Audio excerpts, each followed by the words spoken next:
David had big plans for Dmanisi, but events around him were spiraling out of his control. Georgia had broken away from the Soviet Union, plunging the country into economic and political turmoil. Early 90s were quite difficult time for country. Economically, we had a civil war, and it was time of real collapse of Soviet system. So it was hard for science, very hard, but we were continuing to work. The jaw had raised many questions, but could not provide all the answers. To contradict the skeptics, David needed to find a skull to help fill in the gaps. Archaeology demands patience. It would take 8 hard years to get the breakthrough he was looking for. In 1999, Dmanisi came back on the stage with the new skulls. It was really amazing. This season we had fantastic discoveries, 2 skulls in the same season.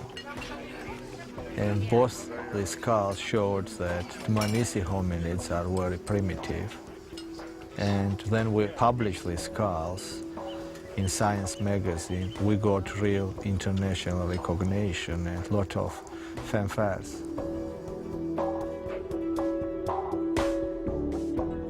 The skulls were the oldest outside Africa by more than 500,000 years. They were also very small, far too small to fit with accepted theories about who first left Africa. The first human travelers were thought to be tall, strong, and have large brains, vital to survive outside the African continent. But the owners of the Dmanisi skulls were far more primitive and had small brains. The scientific community was captivated. It was clear that Dmanisi was going to be a very rich site indeed. A mandible is fine, but a mandible by itself doesn't provide a lot of information. Mandibles plus crania are much better, and of course 2 crania are twice as nice as 1 alone. We recognized that Dmanisi was going to be very important as a place where we could document the first excursions of humans coming out of Africa. Once more, Dmanisi was the center of intense international interest. It's early July 2004, and this year's dig is underway. Since the first major discoveries at Dmanisi, David has sought to share this incredible site with the world's scientific community. Grab yourself a trowel, a hammer. Some of them are feeding into the Paleo Lake over there. He recruited specialists like geologist Reed Ferring, who's worked alongside the Georgian team for more than a decade. If I could have drawn up a list of the things I wanted, a menu of qualities and characteristics and contents, they would have looked just like Dmanisi, right here at the juncture of Africa and Europe and Asia. So we can see what's happening between those 3 continents in the busiest time of the early stages of human evolution. Up until today, we have almost no literature, no scientific background on how the earliest humans would have survived and survived well in a very temperate environment like this. Science has no border. Maybe it's a slogan, but it's reality. And when you are sharing, you are stronger. Team is stronger, and Georgian science is integrated in world science. And that's highly important. Where is Kerki? Where is Kerki? David ensures that Dmanisi stays under Georgian control. Specialists in a range of disciplines must work together and share the discoveries together. Unusual practice in the conservative world of archaeology. We were all trained in school that this interdisciplinary approach was the best way, and then our role models never practiced it. Here we're really trying to be good role models for interdisciplinary research, and I think we can attribute the present success of that whole technique to the vision of David. Sure, I missed also, I have not also. I took pictures myself. No, it's a different. David's team has had great success. Since 1999, 2 more skulls have been found, along with various jaws and body parts thought to come from 6 individuals.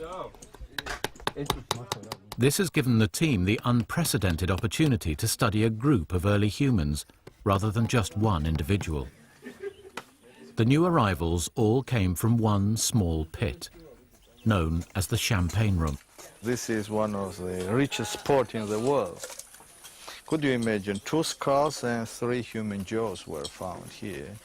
So this is amazing. Maybe this is a place for Guinness Book. I mean, to find one hominid skull is an amazing thing. It's like winning the Super Bowl, all right? It's just a once-in-a-lifetime thing, and we've got 4 skulls now and several individuals represented here. So this is, we're kind of like repeat champs, I guess, of the Paleolithic. But we'd like a pelvis, we'd like a femur, and that would be really nice. That'll give us information that we don't have here in terms of biomechanics, of locomotion. These were the first people to leave Africa. And so there are a lot of assumptions about their body type, how long and tall they were. And so that would help to answer those questions.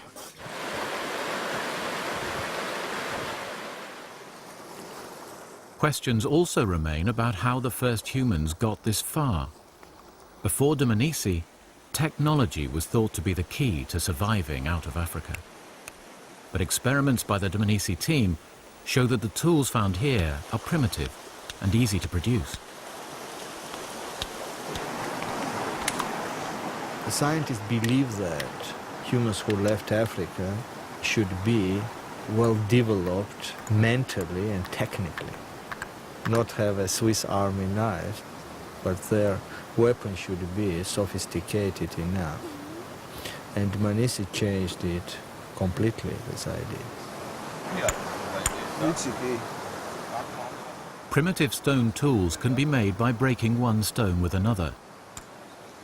This would have been the cutting edge of technology for the Dmanisi people.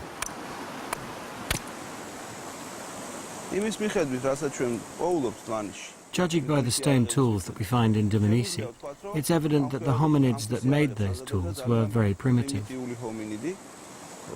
and they did not have a well-developed tool-making technique. The hominids were simply trying to achieve a cutting edge for the tool. This is the cutting edge here. This heavy chopping tool was probably used to break bones, to chop meat and work on wood. It was used to do everything, a universal tool.